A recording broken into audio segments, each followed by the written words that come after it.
Hi friends, welcome back to our channel. అందరూ ఎలా ఉన్నారండి? బాగున్నారు కదా? వైశాఖ మాసం వచ్చేసిందండి. వైశాఖ మాసం వచ్చేసిందంటే అంతా పూజలని, పసుపు కుంకాలు ఇచ్చుకోవడాలు గ్రామ దేవతలకని, లేదంటే ఇంకా అన్ని మంచి రోజులే కదా. సో నేను కూడా ఈరోజు వైశాఖ మాసం వచ్చేసింది కదా అని శనివారం పూజ చేస్తున్నాను. వైశాఖ మాసంలో వచ్చే శనివారం ఏ శనివారం అయినా చేసుకోవచ్చు, కానీ లాస్ట్ శనివారం చేద్దామంటే చవితి కదా అని చెప్పేసి ఈ శనివారం ప్లాన్ చేసుకున్నాను. ఇంకా అలాగే ఇంట్లో అంతా పూజలని, పసుపు కుంకాలు ఇచ్చుకోవడాలని హడావిడిగా ఉంటారు కదా. ఓవైపు పిల్లలకి సెలవులు, ఇంట్లోనే ఉంటారు, ఇంకా మనకంటూ పూజలు. ఇంకా సో నేను కూడా ఈరోజు ఆ పూజ చేద్దామని ఇల్లంతా శుద్ధి చేసుకొని ఆరుబయట ముగ్గు వేసేసుకొని ఇంకా పరమాన్నం ప్రిపేర్ చేసేయాలి ముందు. ఏ గ్రామ దేవతకి పసుపు కుంకాలు ఇవ్వాలన్నా పరమాన్నం కంపల్సరీ. ఇలా వైశాఖ మాసం శనివారం ఆదివారం పూజలకైనా పరమాన్నం కంపల్సరీ కదా. సో ఆ పరమాన్నం ప్రిపేర్ చేస్తున్నాను.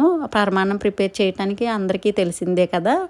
మనం ఎప్పుడూ వాడుకునే గిన్నె కాకుండా ఇంకా వేరేగా కంచు పాత్ర అనేది పెట్టుకొని దానికి పసుపు కుంకుమలు బొట్టు పెట్టుకొని ఇంకా పరమాన్నం ప్రిపేర్ చేసేసుకోవడమే. ఇది బెల్లం వేస్తున్నాను. బెల్లము ఉప్పు బెల్లంలా ఉందండి. ఒక్కోసారి ఒక్కో బెల్లం వస్తూ ఉంటుంది. బాగా జింక బెల్లం అయితే భలే ఉంటుంది, కానీ ఇంకా ఉప్పు బెల్లము ఇంకా కానీ బాగా తెల్లగా ఉంది. అందుకనే పరమాన్నం కూడా తెల్లగా కాస్త వచ్చింది. బెల్లం వేసినా కూడాను, పంచదార వేసినా కూడా చేసుకోవచ్చు, కానీ బెల్లం వేస్తున్నాను. పరమాన్నం ప్రిపేర్ అయిపోయింది. ఇప్పుడు అమర్తకుండలు పెట్టడానికి ఇంకా పానకాలు ప్రిపేర్ చేసుకోవాలి. ఒక 2 పాత్రలు తీసుకుంటాము, అంటే 2 చెంబులు. ఎందుకంటే సింహాద్రప్పానికి ఒకటి, రామచంద్రమూర్తికి ఒకటి. ఈరోజు శనివారం కదా, అందుకని ఈ 2 అమర్తకుండలు పెట్టేసి పూజ చేస్తాము.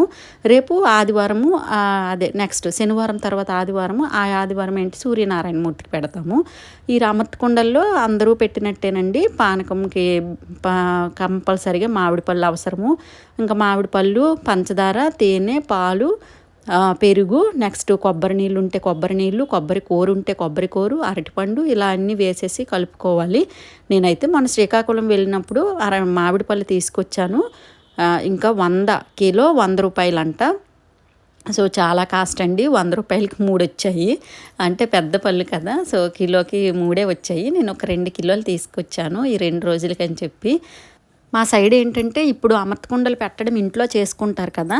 ఇంక ఇదే పూజలు సింహాచలం వెళ్ళి సింహాద్రప్పనికి, రామతీర్థాలు వెళ్ళి రామచంద్రమూర్తికి, సూర్యనారాయణమూర్తికి అని అరసవెల్లి వెళ్ళి అక్కడ కూడా అమర్తకుండలు పెట్టి వస్తారు. వైశాఖ మాసం కదండి, అసలు చాలా బాగా పూజలు. ఇప్పుడు నేను కూడానండి ప్రతిరోజు కూడా ఇలాగే ఒక అమర్తకుండ పెట్టడమో, లేకపోతే ఒక గుడికి వెళ్ళడమో, లేకపోతే ఒక గ్రామ దేవతకి పసుపు కుంకాలని, చీరలు చూపుకోవడాలని, లేదంటే గ్రామ దేవతల పండగలకని, ఆ పండగలు ఫంక్షన్లకు వెళ్ళడాలు కానీ, ఇంకా ఒకటే హడావిడి అండి. చాలా హడావిడిగా అస్సలు ఖాళీ ఉండట్లేదు. వీడియోస్ కూడా సరిగా చేసుకోలేకపోతున్నాను. అయినా కూడా ఇంకా వీడియో అనేది పోస్ట్ చేయాలి కాబట్టి సో ఇంకా నేను అదే పూజని, అదే వీడియోస్ని పోస్ట్ చేస్తున్నాను అనమాట. సో అన్నీ ఇంకా పరమాన్నం ప్రిపరేషన్ అయిపోయింది కదా. ఇంకా అమర్తకుండకు కూడా అన్నీ వేసేసాను. పెరుగు కూడా లాస్ట్ వేసేసి ఇంకా ఇదే పాలు, పెరుగు, తేనె ఇవన్నీ వేసేసి పంచామృతం కూడా ప్రిపేర్ చేసేసుకోవాలి. పంచామృతం కూడా ప్రిపేర్ చేసుకొని అప్పుడు పూజకి మొన్న బుధవారమే అంతా కూడా దేవుడి గది శుద్ధి చేసేసుకొని అంతా పసుపు ఇంకా పటాలకి బొట్లు కూడా పెట్టుకొని ఇంకా మనకి తోచినట్టుగా ఇంకా ఎలా పూజ గది ఎప్పుడు ఎలా శుద్ధి చేసుకుంటారో అలాగే కదా శుద్ధి చేసేసాను. ఈ 2 అమర్తకుండలకి పసుపు బొట్లు, కుంకుమ బొట్లు పెట్టేసుకొని పూలు కూడా చుట్టూ దారంతో కట్టుకొని పెట్టుకోవాలి. నేను ఇంకా దేవుడి గది శుద్ధి చేసిన తర్వాత ఇలా వెంకటేశ్వర స్వామి, లక్ష్మీదేవి పటాలు ఉంటాయి కదా, ప్రతిమలు ఉంటాయి కదా, ఆ ప్రతిమలకి ఒక ప్లేట్లో కొంచెం కాయిన్స్ వేసుకొని ఆ 2 ప్రతిమలని కూడా అలా పెట్టుకుంటానండి. ఇంకా రాముల వారి పాదాలు కూడా ఉన్నాయి, ఆ పాదాలు కూడా నీట్ చేసుకొని నెక్స్ట్ పసుపు కుంకుమలు ఒక బరిణెల్లో పెట్టుకుంటాను. నెక్స్ట్ విఘ్నేశ్వరుని చెక్క విఘ్నేశ్వరుడికి పూజ చేసుకుంటాను. నెక్స్ట్ తమలపాకు పైన పసుపు కుంకుమ బొట్లు పెట్టుకుంటాను, గంధంతో బొట్లు పెట్టుకుంటాను. ఇలా ఎవరికి తోచినట్టుగా, ఎవరి ఫార్మాలిటీకి తగినట్టుగా, ఎవరి వీలుకు తగినట్టుగా వాళ్ళు పూజ చేసుకుంటారు కదండి. సో అందరూ ఒకేలా చేసుకోవాలని లేదు, అందరికీ ఒకే రకమైన ఫార్మాలిటీస్ ఉంటాయని కూడా ఉండదు కదా. సో మా ఫార్మాలిటీస్ ప్రకారం మా పెద్దలు ఎలా పూజ చేసుకుంటారో నేను కూడా ఈ అమర్తకుండ పెట్టడం కానీ, వైశాఖ మాసం పూజ కానీ అన్నీ అలాగే చేసుకుంటాను. ఇంకా చిట్టి గులాబీలు తెచ్చుకున్నాను. మన శ్రీకాకుళం వెళ్ళినప్పుడే తెచ్చానండి. ఇవి 50 గ్రాములు 30 రూపాయలు. ఇంకా చామంతులు అయితే 50 గ్రాములు 50 రూపాయలు అంట. సో బయటికి వెళ్ళానంటే 3-4 రోజులకు సరిపడా పూలు కానీ దేవుడికి పళ్ళు కానీ ఇలా తెచ్చుకుంటానండి. సో ఇంకా విఘ్నేశ్వరుడికి పూజ చేసేసి ఇంకా అదే వడపప్పు బెల్లాన్ని నైవేద్యంగా పెట్టేసి తర్వాత వెంకటేశ్వర స్వామికి, అమ్మ లక్ష్మీ తల్లికి ఇంకా పూజ చేసుకొని ఇంకా అయ్యవారి పాదాలకు కూడా పెట్టుకొని ఆ తర్వాత అమర్తి కుండలు యథావిధిగా నిత్య పూజ చేసుకున్నాక సింహాద్రప్పానికి స్వామివారికి అమర్తి కుండ సమర్పిస్తున్నానని నెక్స్ట్ రామచంద్రమూర్తికి అని 2 పెడతాము. సో అలాగే పెట్టాను. నెక్స్ట్ కొంతమందికి ఏంటంటే రసాలే పెట్టాలని లేదంటే బంగినపల్లి మామిడి పళ్ళే పెట్టాలి అని ఉంటుంది కదా. మాకైతే అలా ఏం లేదండి. మేము ఏ మామిడి పండు అయినా పెట్టవచ్చు. నెక్స్ట్ అలాగే తాంబూలాలు కూడా సమర్పించుకోవాలి. ఆ తాంబూలంలో ఒక 2 అరటిపళ్ళు, ఒక మామిడి పండు, ఆకు, ఒక్క, పైసా ఇలా పెట్టుకోవాలి.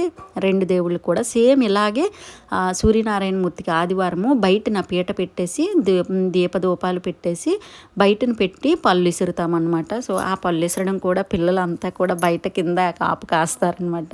నెక్స్ట్ నేను ఇంట్లో కొబ్బరికాయ కొట్టుకోవడానికి మా వారు ఎక్సర్సైజ్ డంబులు ఉంటుంది కదా, డంబులు వాడతాను. తర్వాత ఇంకా ధూపాలు అవి వేసేసి ధూపం అన్నీ అయిపోయిన తర్వాత ఇంకా స్వామివారికి నార్మల్గానే పూజ అంతా చేసుకొని ఇంకా ధూపం కూడా ఈరోజు ఇంకా శనివారం కదా, శనివారం మా సైడ్ అయితే చాలా పవిత్రంగా చూస్తారండి. ఎక్కడ వాళ్ళు కూడా ఎంత వారం పూట దీపం పెట్టని వాళ్ళు కూడా ఈరోజు చాలా నీట్గా దీపాలు అవి పెట్టుకుంటారు. అందుకే శనివారం కూడా ధూపాలు వేసుకుంటారు. ఇలా స్పెషల్ డేస్లో కూడా ధూపం వేసుకుంటారు. ధూపం నేను వేయటానికి అగరబత్తులు అంటే ధూప్ స్టిక్స్ కాకుండా ఇలా అవి ఉంటాయి కదా బొగ్గులు, ఆ బొగ్గులతోనే చేస్తాను. సో స్వామివారికి హారతి ఇచ్చేసాను. ఈరోజు పూజ అంతా పూర్తయ్యేసరికి ఉదయం 5 నుంచి నెక్స్ట్ 9 అయిందండి. ఎందుకంటే వీడియో షూట్ చేసుకుంటూ పిల్లలు ఉన్నారు కదా, వాళ్ళు కాస్త హెల్ప్ చేశారు. ఇంకా 9 అయ్యింది పూజ అది పూర్తి చేసేసరికి. ఆ తర్వాత చెప్పాను కదా ఇలా ఒక అరటిపండు, ఒక మామిడి పండు, కొంచెం మొక్క పెసలు సో సూర్యనారాయణమూర్తికి బయట విసరాలన్నమాట. సో అలా అయిన తర్వాత అంటే ఇది ఆదివారం క్లిప్ అండి. సేమ్ అదే పూజ కాబట్టి నేనైతే వీడియో షూట్ చేసి పూజ చేయలేదు. ఇంకా నార్మలే కదా, మీకు కూడా బోర్ అనిపిస్తుందని. సో పానకం అండి. ఇంకా పానకం అయితే చాలా టేస్ట్గా ఉంటుంది. ఇంట్లో అందరూ భలే ఇష్టంగా తాగుతారు. ఇంకా పూజ అంతా పూర్తి చేస్తాను. ఇలా పానకం కూడా ఇచ్చేసాను. తర్వాత టిఫిన్ వంట అంతా ప్రిపేర్ చేసేసిన తర్వాత ఇప్పుడు ఏంటంటే మామిడి పళ్ళు కాలం కదండి. మామిడి పళ్ళు పానకం కానీ స్వీట్స్ కానీ అంతా పూజ పిల్లలు ఇంట్లో ఉండడం పడేయడం అంతా చేస్తారు కాబట్టి ఈగలు చాలా ఫాస్ట్గా వస్తాయి. అసలు మా పల్లెటూరులో మరీ ఈగలండి. అందుకని ఇప్పుడు ఈరోజు ఈగలు అస్సలు రాకుండా ఉండాలంటే ఏం చేయాలనేది నేనేం పాటిస్తాననేది మీతో షేర్ చేసుకుంటాను. సో ఏం లేదు, ధూప్ స్టిక్ అగరవత్తులు ఉంటాయి కదా, అగరవత్తులు ఆ మెడిసిన్ని తీసేసి ఒక పేపర్లో వేసుకొని బాగా నలగొట్టుకోవాలి.